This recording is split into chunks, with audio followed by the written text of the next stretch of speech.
pertemuan pasti ada perpisahan. Setiap awal pasti ada akhirnya. Dan setiap permulaan kisah pasti ada penutupnya. Rasulullah Shallallahu Alaihi Wasallam diberikan tugas oleh Allah Subhanahu Wa Taala sebagai perantara hidayah untuk umat-umatnya agar mereka menyembah Allah Subhanahu Wa Taala.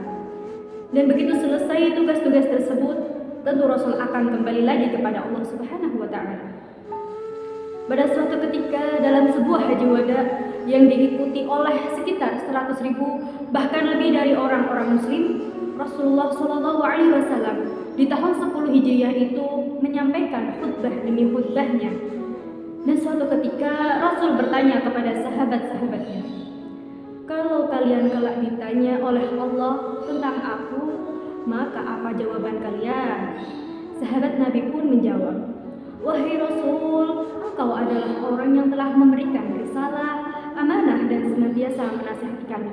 Maka Rasul katakan, "Wahai Allah, saksikan wahai Allah, saksikan wahai Allah, saksikan wahai Allah." Begitu kata Rasulullah Sallallahu Alaihi Wasallam. Tahun terus berganti. Di tahun 11 Hijriah, Rasulullah Sallallahu Alaihi Wasallam menderita sakit panas, sakit akibat diracuni oleh orang Yahudi. Seorang wanita Yahudi di tahun 7 Hijriah pada saat perang Khaybar. Seorang wanita tersebut menaburkan racun di daging yang dimakan oleh Rasulullah. Dan dampak dari racun tersebut mulai terasa di tahun 11 Hijriah. Rasulullah Shallallahu Alaihi Wasallam dalam keadaan sakit kemudian pergi ke pemakaman Baqi dan mendoakan seluruh para syuhada yang berada di makam Baqi.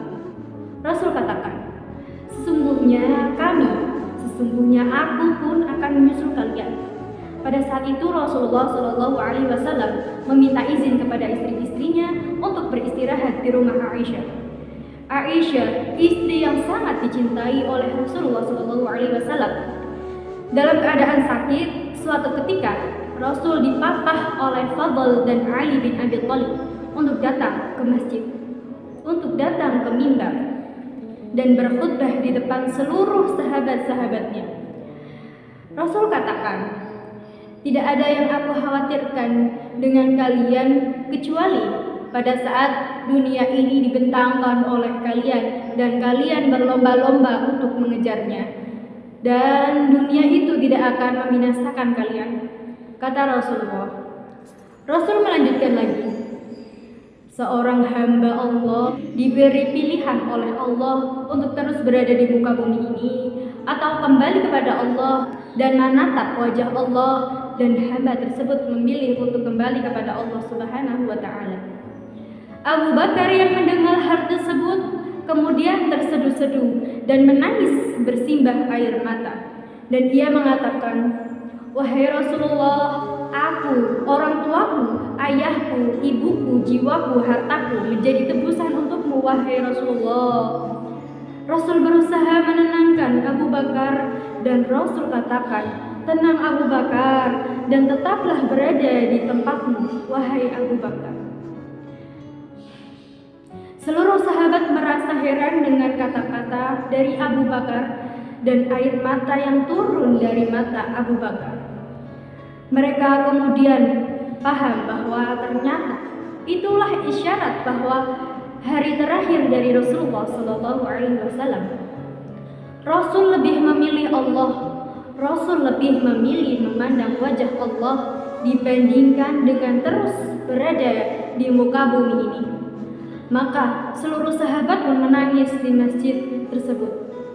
Rasulullah SAW yang dalam keadaan semakin lemah tersebut kemudian dipapah kembali oleh Ali bin Abi Thalib dan Fadl bin Abbas kembali ke rumahnya, dan pada saat itu Rasulullah berada di pangkuan di dadanya Aisyah, dan di subuh hari Rasulullah SAW berjalan tak seperti biasanya karena sebenarnya sudah semakin melemah. Namun pada hari itu Rasulullah membuka tirai di depan pintu rumah yang langsung berhadapan dengan para sahabat yang sedang melaksanakan sholat subuh. Pada saat itu sholat subuh sedang dipimpin oleh Abu Bakar dan hampir nyaris saja seluruh sahabat membatalkan sholat tersebut karena menurut mereka, lihat, Rasul sudah sembuh, Rasul sudah segar, Rasul sudah bisa kembali menjadi imam sholat kita, menjadi pemimpin kita. Hampir saja mereka membatalkan sholat tersebut. Namun Rasul memberi isyarat kepada kita semua untuk tetap melanjutkan sholat, dan mereka mengira senyuman yang dilakukan oleh Rasulullah adalah tanda bahwa Rasul akan kembali kepada mereka. Namun tidak, kenyataannya Rasul kembali ke dada kepelukan dari Aisyah, istri yang dicintainya. Dan pada saat itu Fatimah datang ke rumah Aisyah, dan Fatimah yang biasanya disambut oleh Rasul, yang biasanya Rasul berdiri dan Rasul mencium Fatimah biasanya. Namun apa yang terjadi pada saat itu, Rasulullah SAW dalam keadaan yang semakin melemah dan tak sanggup untuk menyambut kedatangan Fatimah. Maka Fatimah pun memandang wajah ayahnya. Wahai ayah, betapa berat penderitaanmu wahai ayah, betapa luar biasanya kesakitanmu wahai ayah. Lalu apa kata Rasulullah? Inilah hari terakhir di mana aku merasakan penderitaan wahai Fatimah. Setelah hari ini aku tidak akan pernah merasakan penderitaan lagi. Rasulullah SAW memberikan sesuatu di telinganya Fatimah, dan Fatimah kemudian berlari dan menangis sejadi-jadinya. Dan kemudian Rasul mengatakan kembali kepada Fatimah. Rasul kembali membisikkan kalimat-kalimat kepada Fatimah, dan Fatimah pun kembali tertawa. Dan ternyata di kemudian hari, orang-orang dan Aisyah bertanya kepada Fatimah tentang bisikan Rasul tersebut. Fatimah menjawab, bisikan yang pertama bahwa Rasul akan pergi meninggalkan kita semua, itu yang membuatku menangis. Dan di bisikan yang kedua, Rasul mengatakan bahwa aku adalah orang yang paling pertama untuk menyusul ayahku, Rasulullah. Dan itulah yang membuatku tertawa. Matahari semakin tinggi dan Rasulullah SAW semakin melemah. Pada suatu ketika ada seorang mengetuk pintu rumah Rasulullah SAW, dan Fatimah membuka pintu rumah tersebut dan mengatakan, untuk apa engkau datang kemari?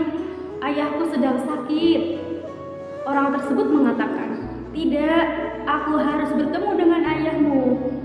Untuk apa? Ayahku sedang sakit. Lalu Fatimah pun menutup pintu rumah itu. Dan Rasulullah memanggil Fatimah dengan mengatakan, Fatimah, ialah malaikat maut Fatimah. Dialah yang akan memutuskan kebahagiaan sementara, wahai Fatimah. Dia yang akan bertemu denganku, wahai Fatimah. Dan inilah hari terakhirku, wahai Fatimah. Lalu Fatimah tidak lagi mampu membendung air matanya. Ia paham bahwa ini adalah detik-detik wafatnya Rasulullah SAW. Dalam keadaan lemah menjumpai Rasulullah SAW, Rasul bertanya, di mana malaikat Jibril? Dan malaikat Jibril pun datang menjumpai Rasulullah. Rasul bertanya, apa hakku di hadapan Allah Subhanahu wa Ta'ala, wahai malaikat Jibril? Malaikat Jibril menjawab bahwa Allah Subhanahu wa Ta'ala telah menantimu di surga, bahwa seluruh malaikat telah menantimu di pintu-pintu langit untuk menyambut kedatanganmu, wahai kekasih Allah. Dan apa yang dilakukan Rasulullah? Rasul tidak tersenyum. Malaikat Jibril berkata, kenapa kau tidak tersenyum? Wahai Rasulullah, aku memikirkan umatku, wahai malaikat Jibril. Bagaimana dengan umatku sepeninggalanku? Malaikat Jibril mengatakan, aku tidak pernah. Malaikat Jibril mengatakan, aku pernah mendengarkan Allah berfirman, tidak akan masuk surga kecuali orang-orangmu, umat-umatmu yang masuk surga terlebih dahulu. Maka perlahan-lahan ditariklah ruh dari Rasulullah SAW, dan Rasul mengatakan, betapa dahsyatnya rasa sakit ini, wahai betapa dahsyatnya rasanya sakaratul maut ini. Kalau engkau mau, wahai Allah, timpakan seluruh rasa sakit umatku ini terhadapku, wahai Allah. Rasulullah Shallallahu Alaihi Wasallam memikirkan bagaimana rasa sakit sakaratul maut umatnya, dan kemudian Rasulullah Shallallahu Alaihi Wasallam pun semakin menderita sakit yang sangat parah, seperti dicacah oleh pedang. Rasa sakaratul maut tersebut. Dan apa yang dilakukan oleh Rasulullah? Rasul mengatakan, ia ingin kembali kepada Allah. Tangannya lalu ditunjukkan ke atas. La ilaha illallah, la ilaha illallah. Dan itulah akhir hidup dari Rasulullah SAW. Aisyah bingung. Aisyah merasa bersedih. Kemudian ia berlari di depan pintu rumahnya dan mengatakan, Rasulullah telah wafat. Rasulullah hari ini telah meninggalkan kita semua. Seluruh penduduk Madinah kemudian merasakan Madinah seolah-olah gelap, dan mereka kemudian di antara mereka ada yang pingsan, di antara mereka ada yang bersimbah air mata. Dan apa yang dikatakan oleh Umar bin Khattab? Tidak, Rasul tidak meninggal, Rasul tidak wafat. Rasul hanya seperti Nabi Musa alaihissalam yang datang kepada Allah dan kembali terhadap kita. Rasul tidak meninggalkan kita, kata Abu Bakar. Umar bin Khattab kembali mengambil pedangnya dan kemudian mengatakan, siapapun yang mengatakan Rasulullah wafat, siapapun yang mengatakan Rasulullah telah meninggal, maka akan aku penggal kepalanya. Begitu kata Umar. Lalu Abu Bakar menenangkan Umar dan mengatakan, Umar, duduklah, tenanglah Umar, tenanglah Umar. Namun Umar tidak mau mendengarkan kalimat dari Abu Bakar, dan siapapun yang mengatakan bahwa Rasulullah telah wafat, Umar mengatakan akan memenggal kepalanya. Umar tidak mampu menahan kesedihannya yang luar biasa. Umar, orang yang tegas dan tidak mampu menahan air matanya. Kemudian Abu Bakar berusaha menenangkan Umar dan mengatakan, Umar, duduklah, tenanglah Umar, tenanglah Umar. Namun Umar tidak mau mendengarkan kalimat dari Abu Bakar, dan siapapun yang mengatakan bahwa Rasulullah telah wafat akan ia penggal kepalanya. Begitulah kata Umar. Umar tidak mampu menahan kesedihan yang luar biasa. Umar, orang yang tegas ini, tidak mampu menahan air matanya. Kemudian Abu Bakar datang ke mimbar dan mengatakan, wahai manusia, ketika kalian menyembah Rasulullah, ketahuilah bahwa Rasulullah hanyalah manusia biasa yang akan mati. Tetapi ketika kalian menyembah Allah, Allah hidup dan tidak pernah mati. Maka tertunduklah Umar, kemudian tersungkurlah Umar dengan bersimbah air mata. Dan ia mengatakan, wahai Rasulullah, wahai Rasulullah. Umar baru paham bahwa itulah matinya Rasulullah Shallallahu Alaihi Wasallam. Seluruh orang yang ada di Madinah merasakan dahsyatnya rasa sedih yang luar biasa. Dan ketika Rasulullah Shallallahu Alaihi Wasallam dikuburkan, Fatimah mengatakan kepada Anas bin Malik, tega sekali kau Anas, tega sekali engkau menguburkan Rasulullah, engkau meneburkan debu di wajah Rasulullah, tega engkau berlaku seperti itu wahai Anas, kata Fatimah. Apa kata Anas? Kami terpaksa melakukannya wahai Fatimah. Hari itu menjadi hari kesedihan yang luar biasa bagi seluruh penduduk Madinah. Hari itu menjadi hari kesedihan yang luar biasa, tiada terbendung.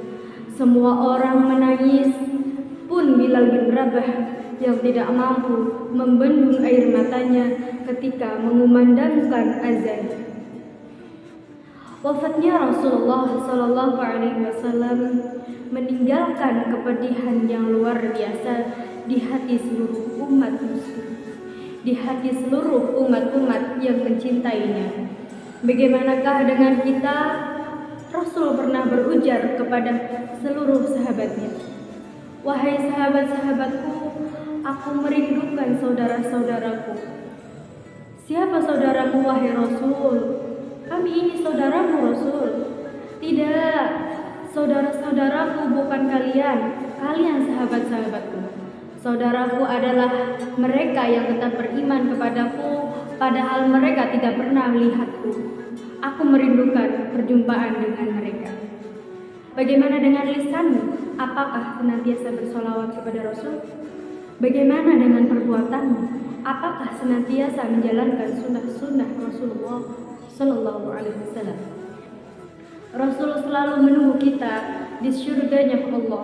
Rasul selalu menunggu kita di telaganya Allah, di surganya Allah. Rasul merindukan kita, mencintai kita.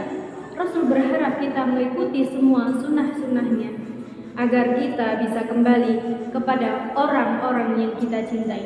Siapa? Rasulullah Shallallahu Alaihi Wasallam. Mudah-mudahan kisah ini membuat kita mencintai dan lebih merindui Rasulullah, dan ingat, setiap perpisahan di muka bumi ini akan ada pertemuan yang abadi kelak, di mana di surganya Allah. Wahai pecinta Rasulullah, mudah-mudahan kisah ini menjadikan hikmah, insya Allah. Assalamualaikum warahmatullahi wabarakatuh.